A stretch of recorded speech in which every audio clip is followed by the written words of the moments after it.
രാഹുൽ മാങ്കൂട്ടത്തിനെതിരെ പുതിയ തെളിവുകൾ പുറത്തുവന്നതോടെ കോൺഗ്രസ് നേതൃത്വം പ്രതിരോധത്തിലായി. പോലീസ് അന്വേഷണം നടത്തി നടപടി സ്വീകരിക്കട്ടെ എന്നാണ് കോൺഗ്രസ് നിലപാട്. അതേസമയം രാഹുലിനെതിരെ പാലക്കാട്ട് ബിജെപി പ്രവർത്തകർ പ്രതിഷേധം സംഘടിപ്പിച്ചു. പുതിയ തെളിവുകൾ തെരഞ്ഞെടുപ്പിൽ തിരിച്ചടിയാകുമെന്ന ആശങ്കയാണ് കോൺഗ്രസിന്. യുവതി പരാതി നൽകിയാൽ പരിശോധിക്കണമെന്നാണ് നിലപാട്. പോലീസ് അന്വേഷണത്തെ കോൺഗ്രസ് എതിർക്കില്ലെന്നും നേതൃത്വം വ്യക്തമാക്കുന്നു. അന്വേഷിച്ച് കുറ്റം ചെയ്തെങ്കിൽ അറസ്റ്റ് ചെയ്യുന്നതിന് പോലീസിനോ ഗവൺമെന്റിനോ ഒരു തടസ്സവുമില്ല. കോൺഗ്രസ് പാർട്ടിയെ സംബന്ധിച്ച് ഇപ്പോൾ അദ്ദേഹം പാർട്ടിയിൽ അംഗമല്ല. അതേസമയം രാഹുലിനെതിരെ പാലക്കാട് ബിജെപി വീണ്ടും പ്രതിഷേധം തുടങ്ങി. MLA ഓഫീസിലേക്ക് പ്രതിഷേധിച്ച നേതാക്കളെ പോലീസ് അറസ്റ്റ് ചെയ്തു. രാഹുലിനെ കോൺഗ്രസ് സംരക്ഷിക്കുന്നതായി വിദ്യാഭ്യാസ മന്ത്രി വി ശിവൻകുട്ടി ആരോപിച്ചു. രാഹുലിനെ സസ്പെൻഡ് ചെയ്തു എന്ന് കോൺഗ്രസ് നേതൃത്വം മാധ്യമങ്ങൾക്ക് മുന്നിൽ പ്രഖ്യാപിച്ചിരുന്നു.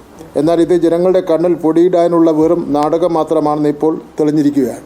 രാഹുൽ വിഷയത്തിൽ പ്രതികരണത്തിന് CPIM സംസ്ഥാന സെക്രട്ടറി MV ഗോവിന്ദൻ തയ്യാറായിട്ടില്ല. യുവതി പരാതി നൽകട്ടെ എന്നാണ് MV ഗോവിന്ദന്റെ നിലപാട്. റിപ്പോർട്ടർ തിരുവനന്തപുരം.